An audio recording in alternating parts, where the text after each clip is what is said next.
Welcome to Get Into Market. We have a special guest today, which we'll get to, I guess, in a minute. But this is a podcast. 20 minutes. We're just going to ramble. Yeah, we're going to ramble for at least half an hour before we introduce the guest and let her talk. Yeah. This is a podcast about product management, product marketing. I think the idea that these are kind of fungible roles and establishing your value to the organization in these roles can be difficult. And so we're always trying to make sure that like the tagline is the job is real, but the role is negotiable. That's kind of our main tag. We have two taglines, which I guess we talked about, but yeah, so that's the podcast in a nutshell. I'm here with John. How are you doing? I'm doing fine. I feel like the way that you talk about the show is really indicative about how you are doing today. And you seem to need a hug. You're good enough. You're smart enough. And we like you. I never know what pop culture references you knew or or don't know. Like it never tracks for me at 100%. I saw Jurassic Park, the first one. I haven't seen a single one after that. What year did you watch it in? Was it in color? I think I saw it in the theater. There's a chance I saw it in the theater. Yeah. Which would have put me at like 9 or 10, maybe. I don't even remember what year it came out. 93. I really? Yeah. Mm-hmm. Yeah. So too young to see that movie. Well, my parents would not let me see it when it was out in theater, and that's like the only thing I wanted to see. Yeah. Yeah. I was a big Dino fan as a kid. It was like Titanic for me. Oh, yeah. I could have watched that. I chose not to. Mm-hmm. Wait, did your parents not let you go to Titanic? And so you had to wait till you were an adult? They tried to decide not to let me go, and then ultimately they did let me go. It was your crippling fear of icebergs. They were just trying to watch out for you. Yeah. That's just being kind. That's just good parenting. Kyrie, welcome to the podcast. Yeah, welcome. Thanks for having me. Why don't you introduce yourself? Yes. Who is Kyrie? I heard, and you tell me if this is right or wrong, that don't even let her talk for herself. That your birth name was actually not Kyrie, that it wasn't until Kyrie Irving became popular as a basketball player that your parents renamed you and then just decided to kind of make the pronunciation different. Is that true? That is exactly true. Yes. Yeah. Just to keep making it more difficult. We have the great pleasure of working together. All three of us. We do work together a fair amount. More at like quarter end, Too I feel much. like. Yeah, maybe. Did we introduce like what Kyrie does that we she didn't. works? No. So Kyrie, what do you do? I'm a senior director of growth marketing at Insight Software, which is a financial software business. So I lead a team that's focused on driving demand. So Nate's in product marketing, which we're still trying to figure out what that is. I'm in product management. We have a decent enough idea. How does growth marketing, product marketing, and product management fit? Maybe kind of more like a diamond, because we're forgetting sales, which I think is another, key aspect. Never forget. John, you ignorant slut. Forgetting sales. Kyrie, that's an SNL reference. Thank you. I'm here. Okay, so we're forgetting sales. We're forgetting sales. But yes, okay. I think of it kind of like a diamond, right? We all need each other. Nate, all the positioning, all the market research, John, building the product, building the dream, right? Yep. Marketing puts it out there, makes sure people know about it, care about it, love it. And then sales got to close the deal. So yes, I think it's a big diamond. A big diamond, like a baseball field. So John and I have talked about this on the podcast, which is the idea that I don't think we got to these jobs with any sort of intentionality or these roles. Did you? Like, were you trying to get into marketing? Was that like a path you were plotting from college, or did it kind of happen by happenstance? Yeah. I actually was a communications major because you did not have to take a lot of math. Not a math gal, more of a language arts person. That's my preferred subject. But so I was a comms major and actually specialized in PR.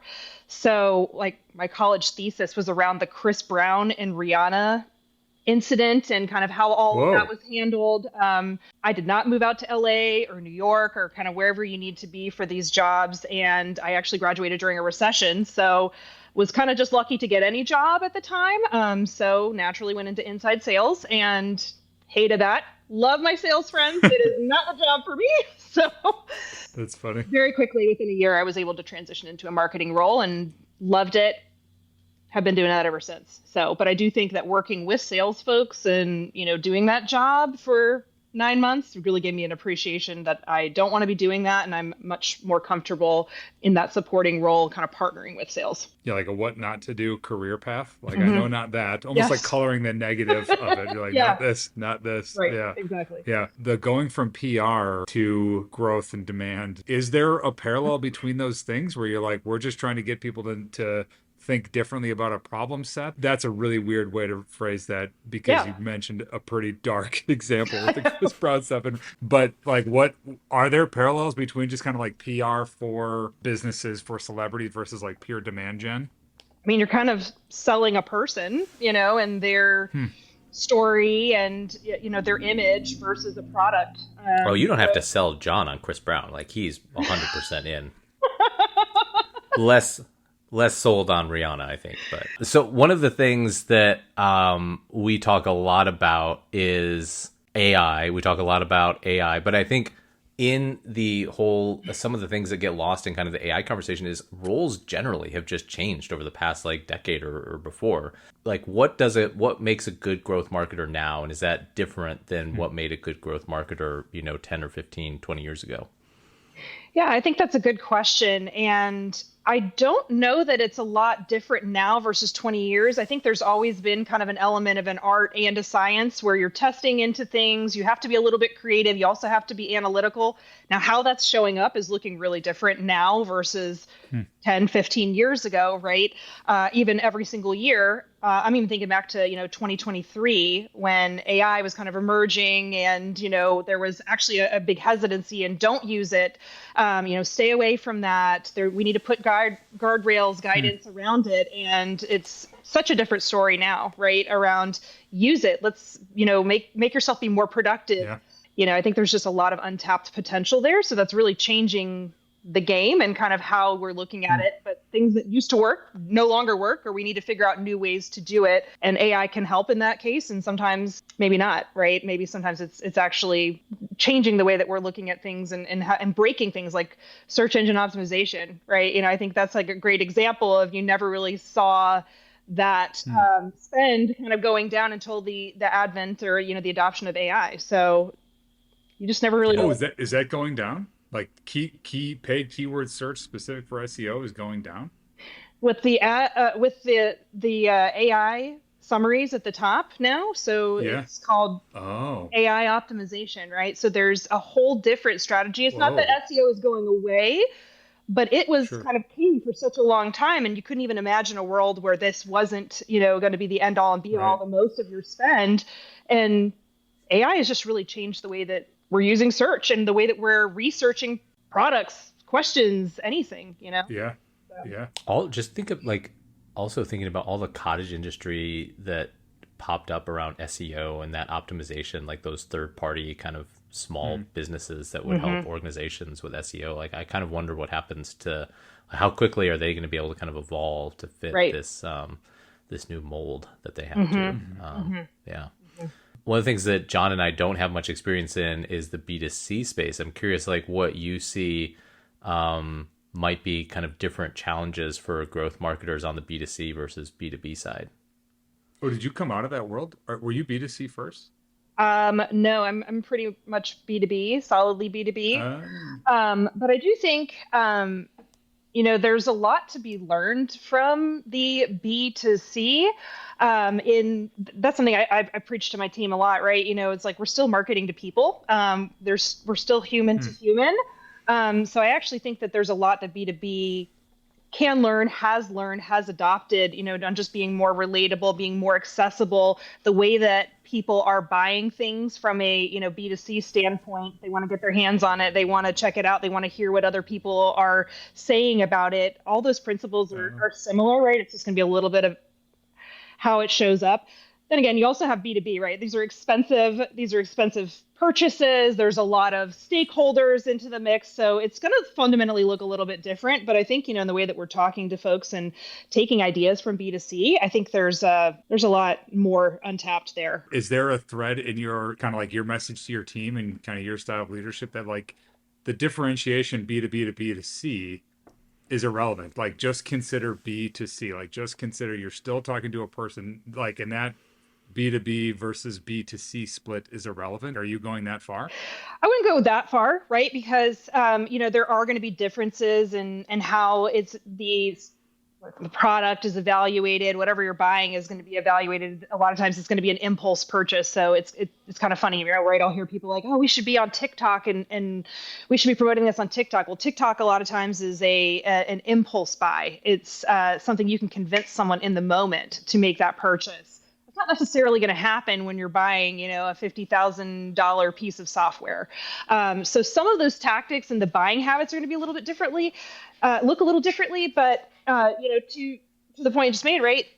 Why are we going to talk to them like they are a robot or that they don't have personal needs and challenges? And so I think that's a lot of what we're seeing on the B2B side in general too, is just kind of humanizing that messaging. Let's not forget that we're selling software to people and we need to make their lives better because they do things outside of work too. Does it change what you're measuring of your team? Like if you're looking at kind of your KPIs and what stuff, how much of that has evolved? We're just building pipeline versus we've got engagement versus we've got people going through different form fills. Like what of that has changed in your tactics in general, if anything? Yeah, I think that's a really great point. Where you mentioned, right, being so focused on pipelines, so focused on, generating MQLs, sometimes you're forgetting around, hey, people don't even know that they have a problem sometimes. They don't even understand that there's a better way or that, how their peers are solving this. So sometimes we do need to kind of take a step back. Not everything is going to generate leads. Not everything is going to lead to a sale, but it's all kind of part of that journey, building that awareness. There's, I think, I'm going to butcher the stat, but it's something like, 90%. I'm making it up. All right, this is a made up stat, but it makes sense, right?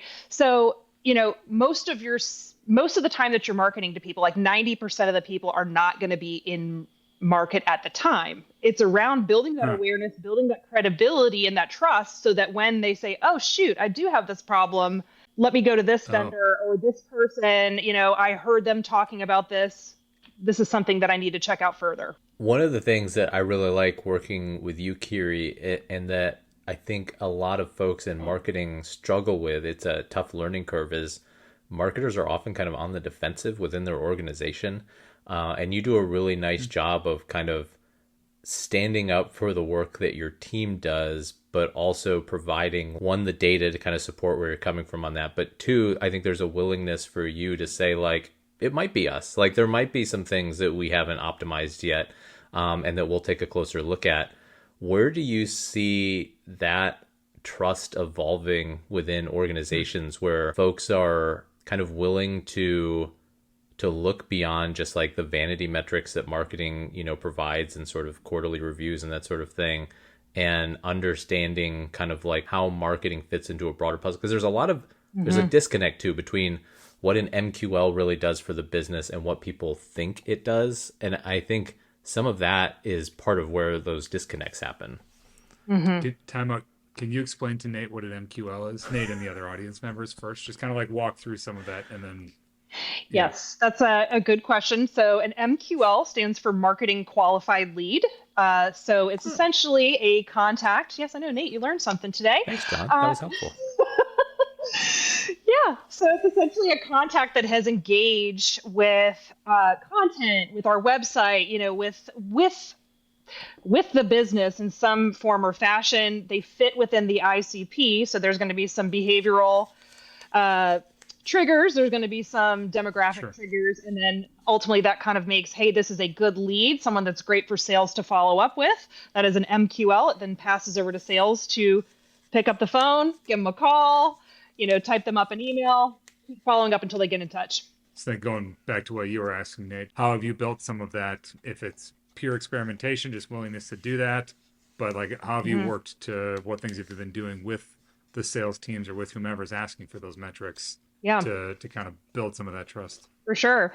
So a couple things to unpack there. I do think, around trust is huge. I think, Nate, you mentioned, right, that there's a lot of defensiveness.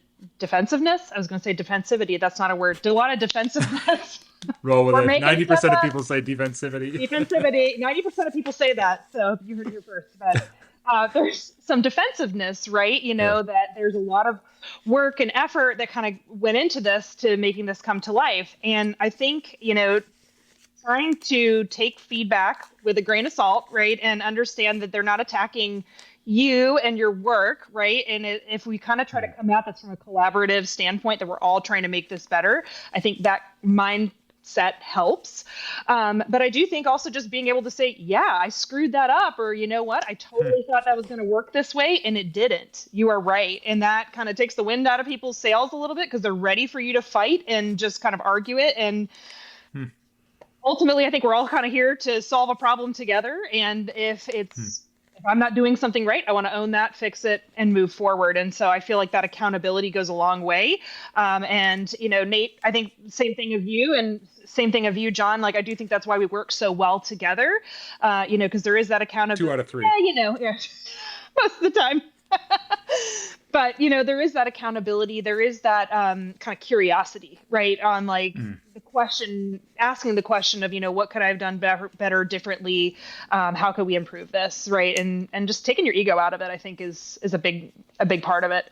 If you're a good marketer, you should always be testing things too. And, I've been wrong a lot. There's things that I think are going to totally nail it, and they don't. So, testing things, coming back with data, and taking your ego out of the mix. I think those are all good ways to build that trust. What's a marketing metric that people think of as like a vanity metric that you will die on the hill defending as not being a vanity metric? An MQL. I hear that a lot, as we learned. MQL, Marketing Qualified Lead. There's a big misconception that marketers will just throw leads over to try to hit their goal and then they're done. I've actually never had a job where I'm gold on MQL. So we have an MQL goal, but the ultimate goal is on pipeline and revenue. So, I think there's a big misconception that, okay, great, we've hit our MQL number, we're done. Ultimately, a marketer isn't successful if those leads don't convert into pipeline and bookings. So same team. We all want the money. Yeah. there is an element of keep the end goal in mind. Yes. Of just we're trying to get there. You said experiment earlier. Do you have a favorite experiment? Or hey, we did this and it either, for whatever reason, either proved you wrong and you were like, holy cow, that's really interesting, or you were like, I'm bringing my ego back to this party and I was right when the experiment showed it. Anything that has been really exciting? Oh man, I wish I could remember the ones where I'm right off the bat. I usually remember the ones where I was wrong. That's the ones that stick with me. But I know I remember thinking it would be great to get more views if we could kind of give a preview. And that previews of videos would lead to longer views, would lead to filling out forms, etc. Not the case. That was not the case. I was so certain that if I had, done these bite-sized videos that people would click, they would convert. Tested it 2 or 3 different times. People wanted nothing to do with it. So you know what? I could be wrong. And I was definitely wrong in that moment. And, you run it. It was a failure. We're moving on. That's funny. Kyrie, one of the things that we talk about on this podcast a fair amount is folks, I don't know how many listen to this podcast, but if they're earlier in their career, what to you makes a good growth marketer now? What if they were being interviewed by you, not that you have any openings on your team or anything, what would they need to highlight to you that would kind of sell you on their abilities? Yeah, I think it's really kind of the fundamentals.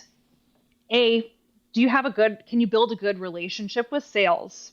Because trust is huge, and there's a lot of bad marketing and sales relationships out there. So being able to build the trust of sales, I think also speaks a lot to your marketing abilities as well, because the best way to build trust is to generate results. So if you can build the trust of sales, if you can hit your goals, pipeline and bookings, not just your MQL goals, but making sure that they're quality leads and that they're converting and that that's what you're focused on. That is a question I will often ask during interviews, right? Is kind of a gotcha to see if they will focus on that or if they are ultimately focused on pipeline and then ROI too, right? So one of the great gifts of being a marketer is you get a lot of money to spend, and you got to spend it responsibly because you only get so much and you got big goals. So you got to make sure you can squeeze as much as possible out of every single dollar. I didn't realize you have as much budget mindset in what you're doing. Like, are you looking at kind of your spend? Where do we go? And kind of looking at that all the time? Is that a All the bigger time. part of your day? All the Really? time. Yeah. Especially digital, right? There's a lot of money Yeah. going out from a digital perspective. There is a ton of analysis going on. There's a lot of A/B testing, messaging, imagery. You know, what is working the most for us? Down at like an individual contributor level. Like, that's the part that's interesting to me, is like, you're not just kind of like looking at that over the overall department, but individual contributors are running experiments and mapping that against their spend for different things and saying, oh, we tried this, it didn't work. Whoops. We're going to try something else. Yes. Wow, that's interesting. Yeah. Now, That's for also one John's of- benefit, what is budget? Can you explain to him what a budget is? That's really for my whole family's benefit, actually. Oh my goodness. Did you know that, Nate? That individual contributors, like, is that am I the idiot in the room here and just didn't know that? So one of the things I think is kind of funny about marketing is, and you and I talk about how we're cost centers, basically, like, is that marketing is like a government. Like, their job is to take money and distribute it, and they're then held to like how they distribute that money. Like, you can agree or disagree with how like a government or marketing is distributing their money, but ultimately, like, that's their goal. They're really just out there spending money on stuff. And so what they're trying to do is like find that right balance between cost per lead and the quality of those leads. And I think that's kind of what Kyrie's speaking to, is like, especially on the digital side, where you really have like direct access to those levers and kind of like where you're putting those ads and who's seeing those ads, especially if it's like ABM related stuff. You can really experiment with kind of like who you're trying to target. And I think that's sort of the thing that they're then measured against and trying to optimize. We gave you this many dollars. How many dollars did you send back? Can you make it more? We talk about lessons learned. It's a little bit of the curiosity, like, hey, what are we trying to? Are we trying to learn, trying to get better, trying to get smarter? What have you learned this week? Or Nate, you can start. I don't know. What have either of you learned this week? I'll start because I don't want to put our guest on the spot, John. That's just kind of common courtesy. Fast Company had an article talking about job hugging is the newest career trend. Here's what it means and why Gen Z is into it. This from consultancy firm Korn Ferry. The article is by Grace Snelling. And basically the idea that like people are clinging on to their jobs for dear life right now. Like during the pandemic, I think there was a lot more job mobility, like folks jumping and job hopping for lots of very good reasons. But now I think just the level of uncertainty, the adoption of AI, it's creating enough volatility that folks are kind of leery of, I think, jumping into the job market. And so this article is just saying that folks now are less likely to sort of job hop or leave their current role. My brother-in-law is 22, trying to find a job, dual major from a good university, can't find a job, and he has a spreadsheet of every company and the amount of time, and basically like a sales funnel. He's trying to get into sales of every lead. He's, if he's like kind of treating each company as that, how much time he committed to each one.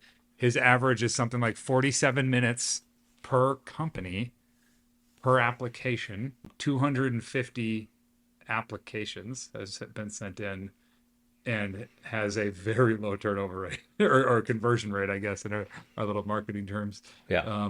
But pretty wild. Kyrie, did you learn something this week? Nate, you actually kind of made me think about an article I read around quiet quitting and why people quiet quit.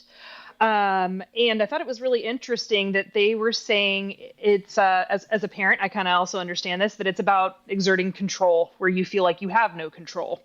So if the employee has been, kind of no perceived control on what they do in their job, is my job going to be taken away by a robot or AI?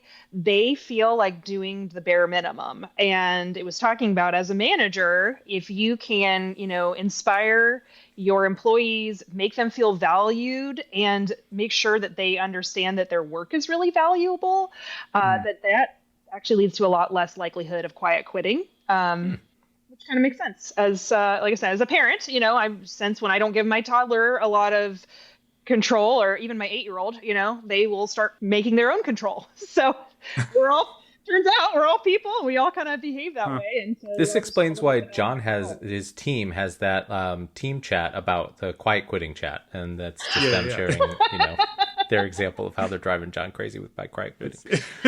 It's just called quiet quitting. That's got a picture of my face with an X through it. Yeah, it's going really great. It's going great. That's funny. I feel like I got to get new things that I learned because mine are not all that good. This week, I learned that batteries for appliances and lawn equipment and that sort of thing, very expensive and very easy to fix. And there's a whole YouTube channel this week. I learned how to reset my Ryobi battery that died. It's very, very straightforward. And it could have cost me $200 to build, but it didn't. But that's a worse example than quiet quitting and people not being employed. And now I feel like I got to learn better things. Like I just got to learn different and better things in my life. Do you want me to give my original example? Because mine was about a hair splinter. So that's what I had learned this past week. Do you know what a hair splinter is? You can get a splinter of hair in your foot or hand. A lot of times it happens to like hair stylists. They will get them in between their fingers, which is crazy. I cut my kids' hair because they can't hold still, and it always looks terrible if I have someone do it. So I was like, I'm just going to go to YouTube. I'm YouTube trained. Yep. And so I cut my hair. Well, somehow my 4.5-year-old got a hair splinter on his foot. And you know how great kids are with getting splinter stuff out. So he slipped out and we had to leave it in the foot for a couple of days. Well, come back a couple of days later, the splinter started out here and it migrated up his foot. What? And I Googled it, and apparently they move when you put hair splinters in. And there was like a little trail up his foot where this hair splinter had carved its way out. Gnarly. Then I was able to like just pop it out, and it came right out. What if it breaks when you're trying to get it out? Well, cut the foot off. Kyrie also did that. Yeah. She doesn't like the amputation place nearby. So a couple YouTube videos later, she's swinging swords. John has a bandsaw. He has 2 bandsaws if you ever need to borrow those for amputation. Perfect. I'm sure one of them's like already sterilized for amputation, right? You put amputation only on the bandsaw, so you know. All right, that does it for this week's episode of Get Into Market. We're here every Tuesday. We're shutting it down. You can find us on YouTube and Substack and wherever you listen to podcasts. You can send us an email at getintomarketpod@gmail.com if you have feedback for John. Send John all your notes. Yeah, he can do better. Kiri, thank you. Yes, and thank you to Kiri for joining this bullshit. Really great to have her on. Yes, so much fun. Appreciate it. Thank you guys for having me. Nate, as always. Bye. See you, buddy.